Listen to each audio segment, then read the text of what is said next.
Sejam bem-vindas, bem-vindes e bem-vindos a bordo do Sarau Litorâneo da Concha Literária. Eu sou a Sheila e hoje a gente vai falar um pouco sobre duas personagens mulheres do livro Úrsula, da Maria Firmina dos Reis. O formato que eu vou fazer essa análise aqui é muito parecido com o do último episódio, em que eu falei de duas mulheres do livro 15, da Raquel de Queiroz. Lá naquele livro, a gente viu muito das questões, tanto da Conceição, que era uma mulher branca, que tinha estudo, que era professora, morava na cidade, e estava ali começando a ingressar nos assuntos feministas, em oposição à personagem da Cordulina, que era uma mulher pobre, retirante, e nós observamos o quanto essas diferenças são vitais para entender questões do feminismo, por exemplo. E também se coloca o quanto, mesmo que uma mulher consiga chegar num patamar mais alto, como era, por exemplo, da Conceição, ainda assim, por mais que se chegue ao máximo a que uma mulher possa chegar em termos de liberdade, ainda assim essa liberdade vai ser dentro de lutas. Não só porque outras mulheres ainda estão subindo essas escadas em busca de liberdade, mas também porque mesmo no máximo da liberdade ainda há o que buscar. Mas hoje a gente vai voltar quase 100 anos na história. Se nós falamos do livro 15 lá de 1930, agora a gente vai falar sobre o livro Úrsula, que é de 1859. É um romance que se coloca dentro da estética romântica e foi um livro que ficou esquecido durante muitos anos. A gente sabe os motivos, né? Maria Firmina era uma escritora negra e para mim fica claro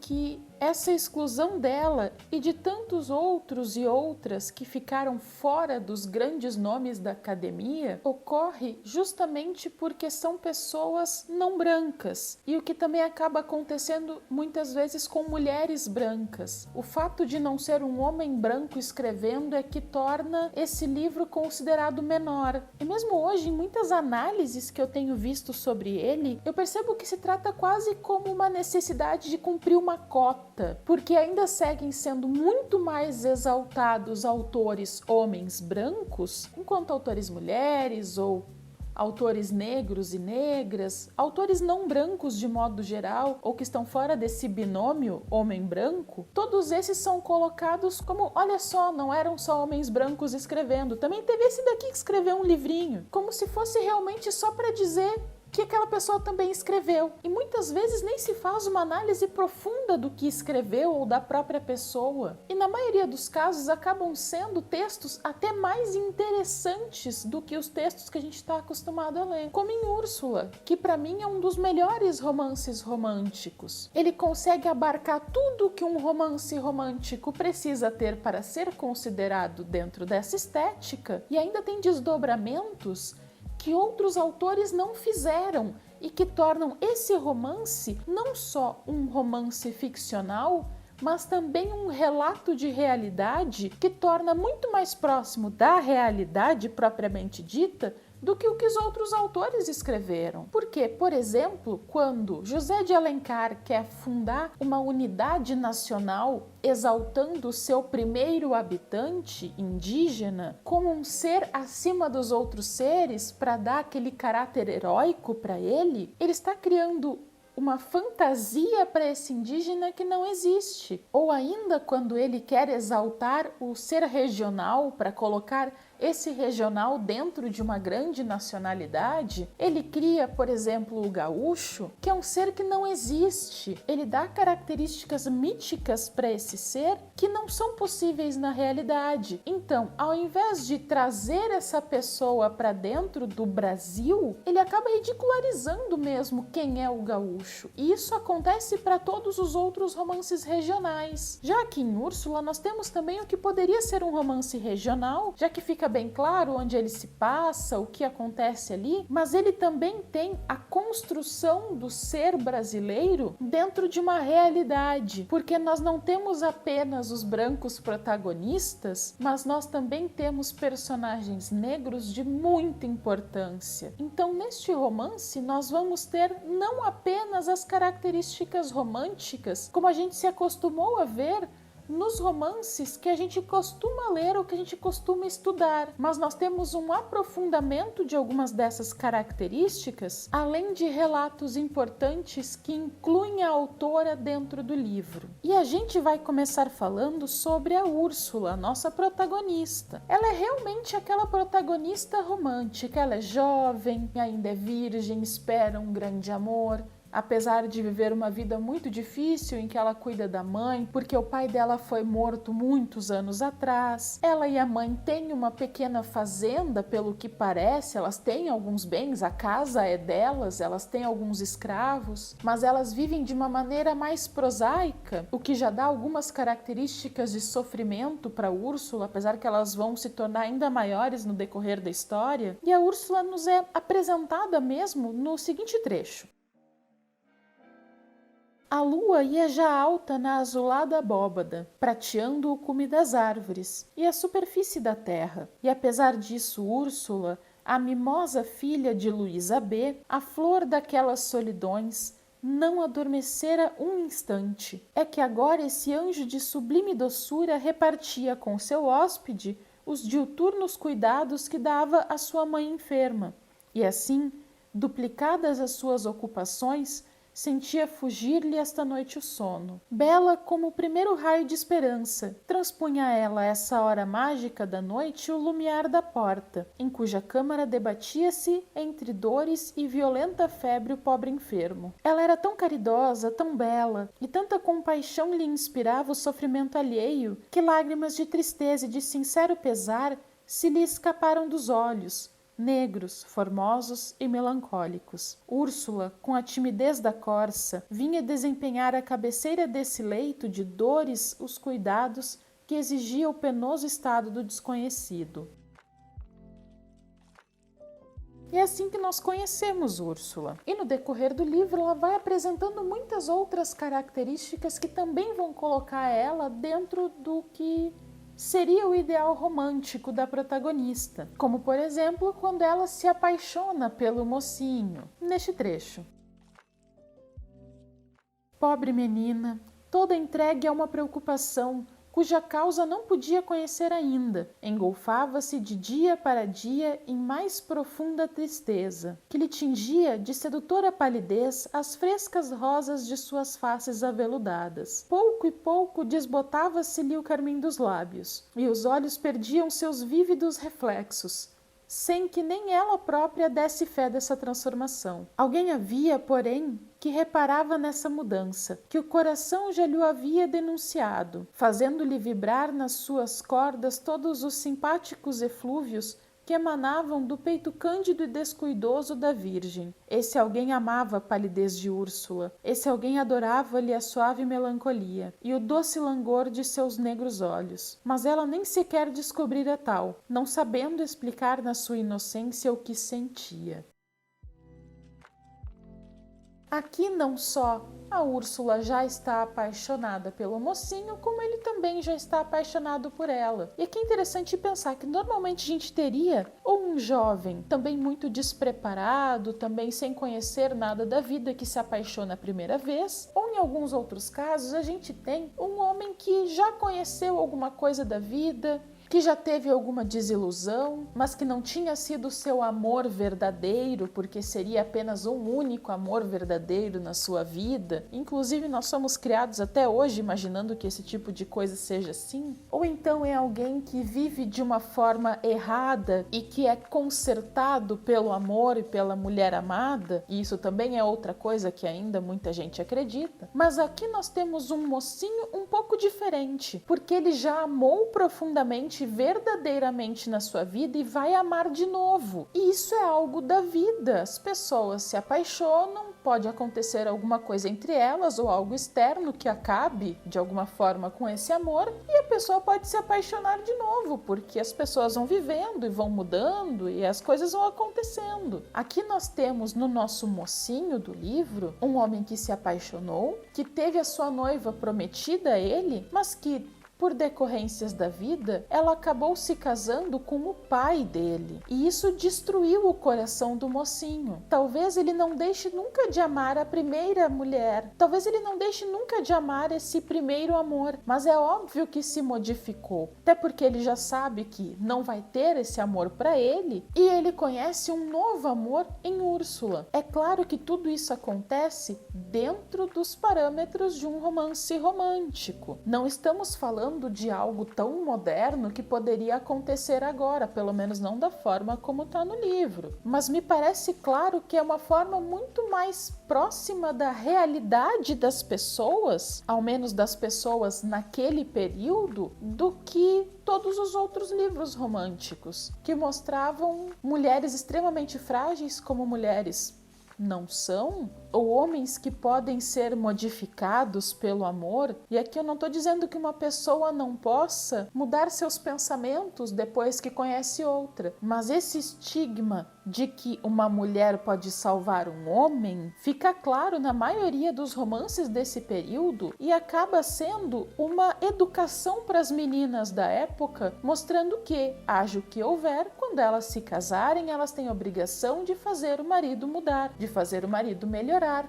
de obedecer e de desconsiderar tudo que eles façam de errado, porque é coisa de homem que com o tempo vai mudar ou o casamento vai mudar a mente deles. E além de Úrsula, neste livro nós temos várias personagens mulheres, como a mãe dela, por exemplo, mas aqui a segunda personagem sobre a qual quero tratar é a Susana. Inclusive o capítulo 9 é inteiramente dedicado a ela e se chama A Preta Susana. Ela era a escrava da família da Úrsula. E nesse capítulo nós conhecemos a história da Susana, desde a sua captura na África, a vinda para o Brasil e a sua vida como escrava. Este relato aqui é muito profundo, é muito dolorido e não é nada perto do que todos os outros autores colocaram como escravidão dentro dos romances românticos. Por isso que eu falei de um retrato de realidade. A própria Maria Firmina dos Reis era negra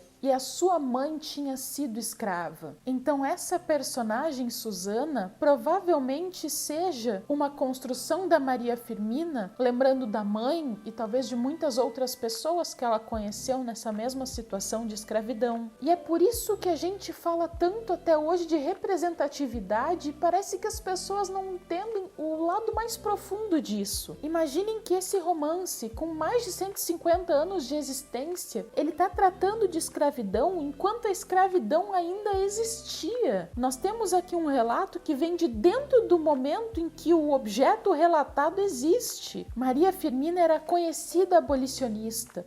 Ela lutava pela causa abolicionista. Então nada mais óbvio do que ela colocar essa personagem dentro desse livro, além de outro personagem também escravo que aparece bastante. Mas essa questão de colocar uma mulher falando da sua vivência, falando do que lhe aconteceu dentro de um momento em que o negro não era gente no Brasil. E nós conhecemos um pouco da vida antes da escravidão neste trecho. Sim, para que estas lágrimas, dizes bem, elas são inúteis, meu Deus, mas é um tributo de saudade que não posso deixar de render a tudo quanto me foi caro. Liberdade, liberdade, eu a gozei na minha mocidade, continuou Susana com amargura. Túlio, meu filho, ninguém a gozou mais ampla, não houve mulher alguma mais ditosa do que eu. Tranquila no seio da felicidade, via despontar o sol rutilante e ardente do meu país, e louca de prazer a essa hora matinal, em que tudo aí respira amor, eu corria as descarnadas e arenosas praias, e aí com minhas jovens companheiras, brincando alegres, com o sorriso nos lábios, a paz no coração, divagávamos em busca das 1000 conchinhas que bordam as brancas areias daquelas vastas praias. Ah, meu filho! Mais tarde deram-me em matrimônio a um homem, que amei como a luz dos meus olhos. E como penhor dessa união veio uma filha querida, em quem me revia, em quem tinha depositado todo o amor da minha alma. Uma filha, ela era minha vida, as minhas ambições, A minha suprema ventura veio selar a nossa tão santa união. E esse país de minhas afeições, e esse esposo querido, e essa filha tão extremamente amada, Túlio, tudo me obrigaram os bárbaros a deixar. Tudo, tudo, até a própria liberdade. Agora Susana vai contar como foi o seu aprisionamento.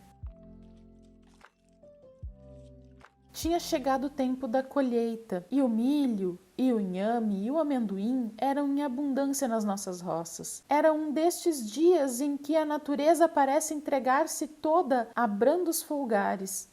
Era uma manhã risonha e bela, como o rosto de um infante. Entretanto, eu tinha um peso enorme no coração. Sim, eu estava triste e não sabia a que atribuir minha tristeza. Era a primeira vez que me afligia tão incompreensível pesar. Minha filha sorria-se para mim. Ela era gentilzinha e, em sua inocência, semelhava um anjo. Desgraçada de mim. Deixei-a nos braços de minha mãe e fui-me à roça colher milho. Nunca mais devia ouvi-la.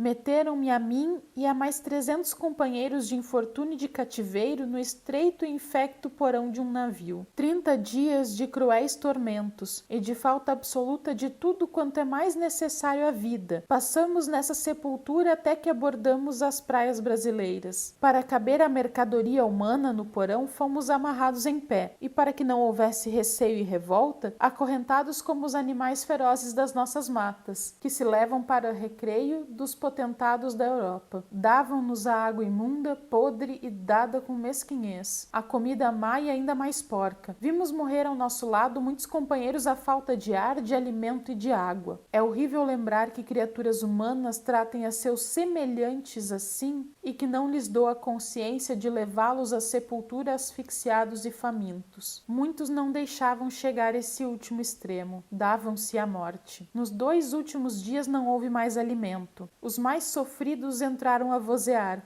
Grande Deus, da escotilha lançaram sobre nós água e breu fervendo, que nos escaldou e veio dar a morte aos cabeças do motim. A dor da perda da pátria, dos entes caros, da liberdade, foi sufocada nessa viagem pelo horror constante de tamanhas atrocidades. Para ser bem sincera, eu nem sei o que falar sobre esses trechos em que a Maria Firmina fala sobre escravidão. Me parece que não basta lamentar que isso tenha acontecido, porque aconteceu, pessoas passaram por isso, pessoas ainda vivem as consequências disso, porque não é o suficiente libertar as pessoas e jogar elas pro nada, porque não basta tirar a pessoa escrava da escravidão. É necessário alçar essa pessoa à condição digna de pessoa. Até hoje nós percebemos uma clara segregação na nossa sociedade, seja do local onde a pessoa vive, e é sempre um local mais degradante para aqueles que historicamente vivem afastados dos grandes centros, que foram exatamente as construções urbanas que aconteceram daqueles escravos que foram libertados. Porque eles não foram libertados para viver a sua dignidade, para terem empregos. Não, eles foram libertados apenas porque era obrigatório. Eles passaram a viver nas periferias, sem emprego, e muitas dessas construções urbanas que aconteceram naquela época ainda existem de uma forma que, dentro da sociedade, há o lugar onde os brancos vivem e o lugar onde os não brancos vivem.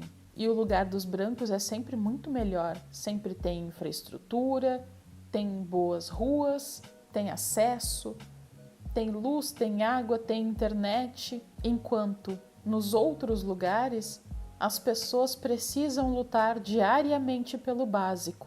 Não só pelo básico coletivo, mas também para se manterem vivas e dignas. Assim a gente percebe mais um motivo para o esquecimento de Úrsula dentro da academia. Porque no momento em que a pessoa ela é retratada num livro, essa pessoa vai além de existir. Ela encontra a si mesma dentro de um livro e ela imagina que o encontrar-se dentro de um livro é muito mais que um espelho e se ver ali. É saber que a sua existência efetivamente ocorre, que ela efetivamente existe. E esse existir retratado no livro é o que vai além da pessoa indivíduo. Se agora, mais de 150 anos depois, a gente lê esse livro e a gente encontra essa personagem, nós estamos encontrando também pessoas que viveram isso. Quando hoje nós colocamos personagens não brancos, por exemplo, dentro de livros e nós damos a eles a realização de sonhos, nós não estamos apenas colocando algo como ficcional. No momento em que alguém lê um livro e vê que aquele personagem que é igual a ele conseguiu realizar seus sonhos, isso dá esperança para que a própria pessoa que lê e se enxerga no personagem também sonhe. Esse tipo de personagem não ocorreu com essa honestidade dentro de outros livros românticos, porque não era o interesse colocar personagens assim como pessoas que existiam e nem mesmo dar a esperança para um futuro para elas. É claro que é muito diferente o retrato que a Maria Firmina faz neste livro, em que ela retrata de uma maneira muito crua a escravidão e não dá necessariamente possibilidade de sonhos para o futuro, até porque na época não havia realmente uma possibilidade de sonho, ainda estava sendo construído um futuro. Apesar disso, hoje, com todas as dificuldades, com tudo que ainda existe de ruim dentro da sociedade e que exclui pessoas das vivências plenas, ainda assim, mas hoje nós temos personagens que realizam sonhos com a possibilidade de um desdobramento. Eu não gosto de pensar como a vida da Susana não foi em vão. A vida da Susana foi sofrida. Ninguém deveria passar por isso. E as construções de presente e futuro são para que a gente, de forma alguma, volte à história como ela foi para Susana. Logo, a existência da Susana como personagem dentro de um livro importante do romantismo serve como esse relato muito fiel, muito honesto de alguém que viu essa realidade e que trouxe essas pessoas à existência além do corpo, além da existência física. E hoje, tendo acesso a esse relato e vendo tudo o que se pode construir ainda, é que a gente entende a importância da Susana, é que a gente entende a importância da escrita da Maria Firmina dos Reis, porque mesmo limitada por uma estética, mesmo limitada pela sua própria condição dentro da sociedade, e que não deveria acontecer com ninguém, é claro, ninguém deveria ser contido em razão da sua cor, da sua etnia, da sua origem, nem de nenhum outro aspecto. Então, estudar Maria Firmina dos Reis hoje é mostrar que mesmo dentro da estética romântica, e no livro teve tudo do romantismo, teve o amor idealizado, teve o sofrimento, teve o mocinho e a mocinha, com todas as suas características, teve um texto mais rebuscado, teve tudo o que precisava ter, mas também teve espaço para a realidade, também teve espaço para trazer uma personagem muito forte, também teve espaço para Maria Firmina colocar dentro do livro tudo o que existia. Úrsula não é uma leitura fácil no sentido das reflexões que nos traz. Fica claro que ele não é exatamente um romance de folhetim para distrair as jovens burguesas que liam os jornais. É um romance complexo, com muitas questões que vão além do que o habitual dentro do romantismo. E é exatamente isso que faz desse livro, para mim, um dos melhores livros do romantismo brasileiro. A análise não se esgota aqui, pelo contrário, cada leitor que fizer a leitura desse livro vai encontrar ainda muitos outros aspectos, muitas outras possibilidades e provavelmente vai ser tocado de forma diferente pelo livro. Essa foi uma análise muito pequena, na verdade. Ainda dá pra gente falar muita coisa sobre isso. Eu acho até que eu nem sou a pessoa mais adequada para falar sobre esse livro. Então esse foi o episódio sobre Úrsula e Susana, duas personagens mulheres do livro Úrsula, da Maria Firmina dos Reis. Até o próximo episódio.